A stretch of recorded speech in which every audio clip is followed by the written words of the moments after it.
Hello students, welcome to the Agnij online classes. और आज की क्लास में हम आगे बढ़ाएंगे क्लास 12th अकाउंटिंग का topic partnership fundamentals. So students, हमने लास्ट क्लास में फीचर्स ऑफ पार्टनरशिप पढ़ लिया था। सो आज की क्लास में हम शुरू करने वाले हैं जानना पार्टनरशिप डीड के बारे में। सो स्टूडेंट्स, ये वाला जो टॉपिक है वो बहुत इंपॉर्टेंट है, तो यहाँ पर आप स्टार बना दीजिएगा। इसमें से कोई एक ना एक क्वेश्चन आता ही है एग्जाम में। तो पार्टनरशिप डीड होता क्या है स्टूडेंट्स? तो याद रखिएगा, पार्टनरशिप डीड जो है वो एक ऐसा पार्टनरशिप का फॉर्म है जो कि रिटर्न फॉर्म में होता है। मतलब it comes into existence in the return form. तो जब भी दो या दो से ज़्यादा पार्टनर्स पार्टनरशिप बिजनेस शुरू करने वाले होते हैं, तो या तो वो ओरल एग्रीमेंट करके कर सकते हैं या रिटर्न एग्रीमेंट से कर सकते हैं। तो स्टूडेंट्स, जो रिटर्न एग्रीमेंट होता है उसी को हम पार्टनरशिप डीड बोलते हैं, और ये एक लीगल कॉन्ट्रैक्ट की तरह होता है। ठीक है, अब इसको मानना बहुत ज़रूरी होता है, क्योंकि अगर इसको नहीं माना तो जो दूसरे पार्टनर्स हैं वो कोर्ट में जा सकते हैं और अपना अधिकार ले सकते हैं। और कोर्ट जो है वो पार्टनरशिप डीड को मानती है और उसी के हिसाब से डिसीजन सुनाती है। ठीक है, तो पार्टनरशिप डीड एक तरह से रिटर्न डॉक्यूमेंट होता है। It is legal document signed by all the partners. तो इसमें सभी पार्टनर्स के साइन लिए जाते हैं जब पार्टनरशिप फॉर्म शुरू की जाती है, ताकि आगे जाके कोई भी पार्टनर इस डीड में जो टर्म्स एंड कंडीशन है उसके लिए मना ना कर सके। इसमें एक नोट भी है स्टूडेंट्स, जो मैं पहले भी आपको बता चुका हूँ, बड़े ध्यान से समझिएगा इसको।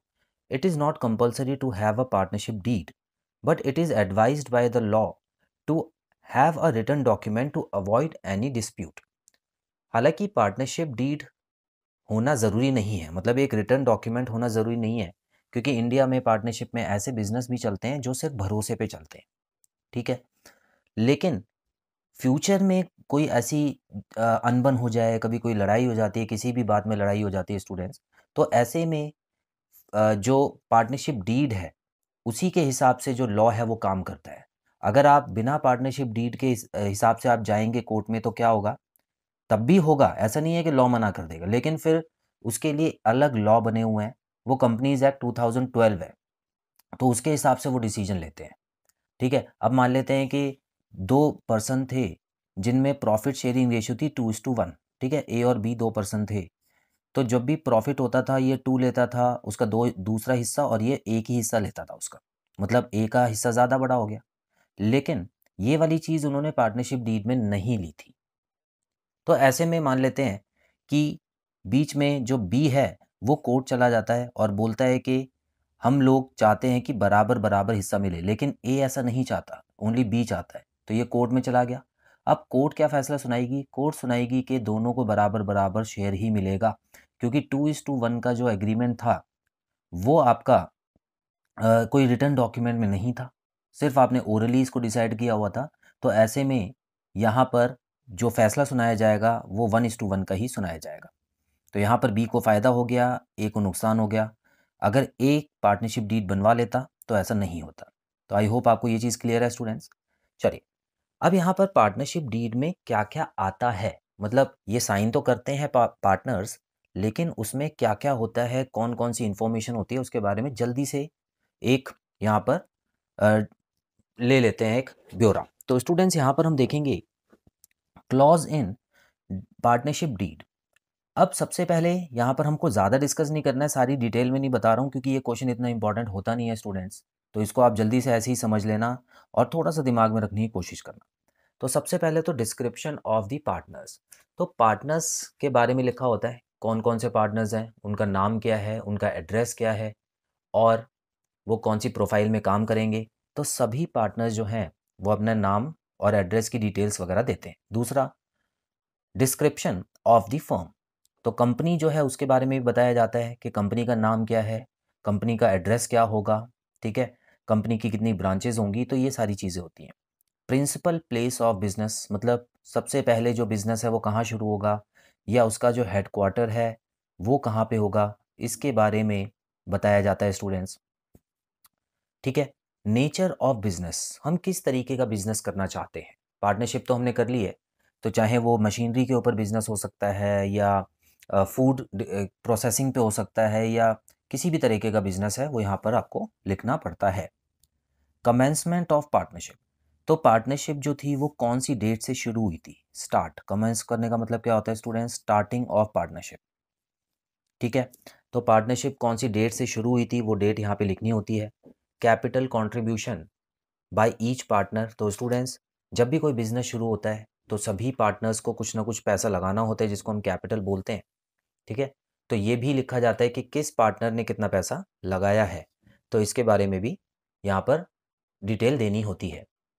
तो स्टूडेंट्स नेक्स्ट में आते हैं, इंटरेस्ट ऑन कैपिटल। अब इसको ध्यान से समझिएगा स्टूडेंट्स, कुछ कंपनीज जो होती हैं वो अपने पार्टनर्स को इंटरेस्ट ऑन कैपिटल देती हैं। देखिए होता क्या है, ये ओनर है, ठीक है, और ये बिजनेस है। तो हमको पता है कि अकाउंट्स में हमने हमेशा समझा है कि बिजनेस और ओनर दोनों अलग होते हैं। तो ओनर जब कैपिटल देता है बिजनेस को, मतलब पैसा देता है, तो बिजनेस उसको एक उधार की तरह समझ के चलता है। अब जहाँ पे उधार है वहाँ पे इंटरेस्ट भी होता है, तो इसके बदले में बिजनेस ओनर को इंटरेस्ट देता है जिसको हम इंटरेस्ट ऑन कैपिटल भी बोलते हैं। तो स्टूडेंट्स, इंटरेस्ट ऑन कैपिटल किस परसेंटेज पे कैलकुलेट होगा, किस तरीके से कैलकुलेट होगा, वो सारी चीज़ें भी आपको पार्टनरशिप डीड में बतानी होती हैं। आगे बढ़ेंगे, इंटरेस्ट ऑन ड्राइंग्स के बारे में बात कर लेते हैं। अब यहाँ पर एक उल्टा केस है स्टूडेंट। देखिए ये ओनर होता है और ये बिजनेस हो गया। तो कभी कभी क्या होता है कि ओनर बिजनेस से कुछ उधार ले लेता है। मान लेते हैं कि ओनर को लग रहा है कि इस साल हमको प्रॉफिट होने वाला है, तो उस प्रॉफिट में से कुछ पैसा ओनर जो है वो पहले से ही ले लेता है जिसको हम ड्राइंग्स बोलते हैं। ठीक है, और ये ड्राइंग्स अगेंस्ट प्रॉफिट होती है, याद रखिएगा। ड्राइंग्स भी दो तरह की होती है, एक तो जो कैपिटल था वो निकाल लिया, अब वो तो उसने अपना पैसा निकाला है, उस पर तो कोई इंटरेस्ट नहीं लगेगा। लेकिन यहाँ पर इंटरेस्ट इसलिए लग रहा है क्योंकि उसने समय से पहले, अभी प्रॉफिट हुआ नहीं है लेकिन प्रॉफिट में से ही पैसा उसने निकाल लिया है। ठीक है, तो ऐसे में स्टूडेंट्स ओनर एक इंटरेस्ट देता है जिसको बोला जाता है इंटरेस्ट ऑन ड्राइंग। ठीक है, तो ये भी कितना लगेगा, क्या परसेंटेज रहेगी, किस पार्टनर को कितना देना होगा, तो यहाँ पर लिख दिया जाता है। प्रॉफिट शेयरिंग रेशो अगेन सबसे इंपॉर्टेंट है कि किस पार्टनर को कितना प्रॉफिट मिलेगा, ये भी बताना बहुत ज़रूरी होता है। ठीक है स्टूडेंट्स, तो ये क्लॉज हो गए, लेकिन अभी और भी हैं, तो बाकी क्लॉज भी पढ़ते हैं। तो स्टूडेंट्स टोटल 20 हैं इसमें, हालांकि ज़्यादा है लेकिन आपको इनको याद नहीं करना है, आपको बस समझना है। ठीक है, अब यहाँ पे क्या आ रहा है स्टूडेंट्स, इंटरेस्ट ऑन लोन।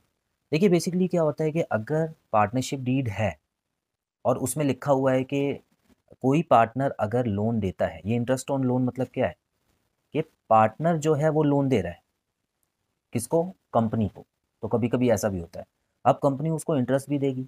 तो अगर पार्टनरशिप डीड में लिखा है कि आपको 10% इंटरेस्ट मिलेगा तो उस समय 10% का ही मेंशन है तो उतना मिल जाएगा। लेकिन कभी कभी पार्टनरशिप डीड नहीं होती है, तो इतना याद रखना है स्टूडेंट, 6% का जो हमारी लॉ है कंपनीज एक्ट 2012 के हिसाब से 6% का जो इंटरेस्ट है वो पार्टनर को मिलता है। ठीक है, तो फिलहाल तो यहाँ पर इंटरेस्ट ऑन लोन का जो अमाउंट है वो यहाँ पे दे दिया जाता है पार्टनरशिप डीड में, तो उसी हिसाब से इंटरेस्ट मिलता है। Remuneration to partners. अब ये रेम्युनरेशन में क्या आ गया स्टूडेंट्स, अगर किसी पार्टनर को अलग से सैलरी चाहिए, कमीशन चाहिए किसी काम का, ठीक है, उसके अलावा कोई भी एक्स्ट्रा इनकम अगर पार्टनर को चाहिए, तो एस इस चीज़ को बोला जाता है रेम्युनरेशन। तो इसके बारे में भी पार्टनरशिप डीड में पहले ही बताना होता है। Valuation of goodwill. तो स्टूडेंट देखिए, गुडविल को वैल्यू करने का मतलब क्या है। देखिए गुडविल ज़्यादातर कंपनीज को पता ही नहीं होता कि होता है कितना, अभी कितना चल रहा है गुडविल हमारा। तो कंपनीज क्या करती हैं, उस गुडविल को वैल्यू करती हैं, लेकिन ये हमेशा नहीं करती हैं। गुडविल वैल्यू तभी होता है जब किसी नए पार्टनर का एडमिशन हो रहा है, या कोई पुराना पार्टनर रिटायर हो रहा है, या डेथ हो जाती है पार्टनर की, या हम कहें कि अगर डिसोल्यूशन हो रहा है, ठीक है, कंपनी डिसॉल्व हो रही है, बंद होने वाली है, तो उस समय गुडविल को यहाँ पर वैल्यू किया जाता है। तो स्टूडेंट्स गुडविल जो है उसको वैल्यू करने का क्या तरीका रहेगा, इसके भी मेथड होते हैं। तो इसमें कौन सा मेथड अप्लाई होगा वैल्यूएशन ऑफ गुडविल का, तो वो भी पार्टनरशिप डीड में लिखा जाता है।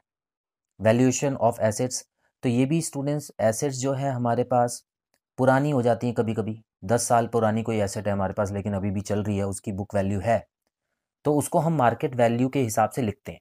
कब, जब ये सारी चीज़ें होती हैं जो मैंने अभी आपको बताया। किसी नए पार्टनर को अगर आप लाओगे तो आप जो एसेट है उसकी जो मार्केट वैल्यू है उसके हिसाब से उसको दोबारा से रीवैल्यू करोगे, तो इसको बोलते हैं एसेट्स। किस तरीके से होगी? Settlement of accounts.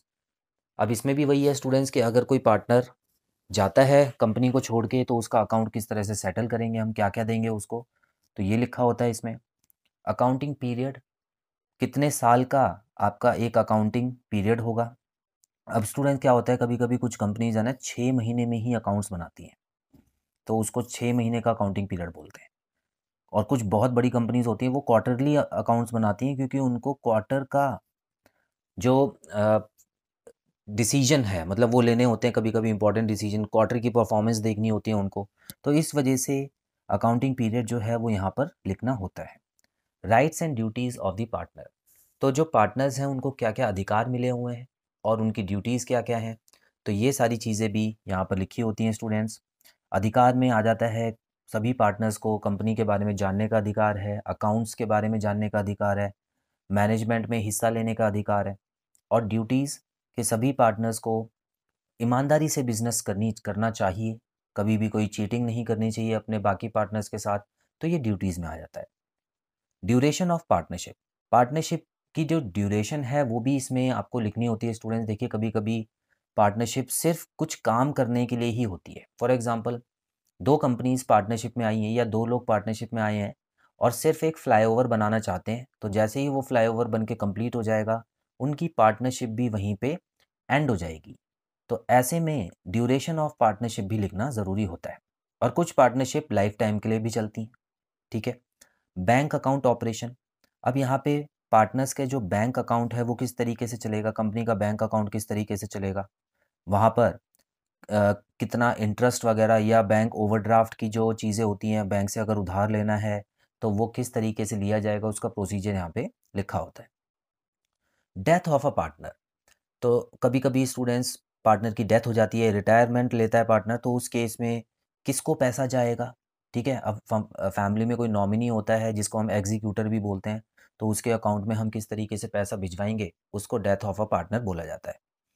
Settlement of disputes, तो अगर फ्यूचर में कभी कोई डिस्प्यूट हो जाता है, अनबन हो जाती है, छोटी मोटी लड़ाई हो जाती है, तो पार्टनर्स किस तरीके से उसको सॉल्व करेंगे, तो कोर्ट में जाएंगे या उसको बाहर ही सॉल्व करने की कोशिश करेंगे, तो ये सारी चीज़ें भी पार्टनरशिप डीड में लिखी होती हैं। तो स्टूडेंट्स बेसिकली फ्यूचर से बचने के लिए होता है, फ्यूचर में अगर कोई अनसर्टेनिटी आ जाए, पार्टनर्स में बन नहीं रही है चीज़ें, या कोई और पार्टनर कुछ और सोच रहा है, कहीं और अपना बिजनेस ट्राई करने की सोच रहा है और इस बिज़नेस से हटना चाहता है, तो एज अ सेफ साइड रहने के लिए पार्टनरशिप डीड एक बहुत बढ़िया कॉन्ट्रैक्ट है जिसमें आपको कानून भी मदद करता है।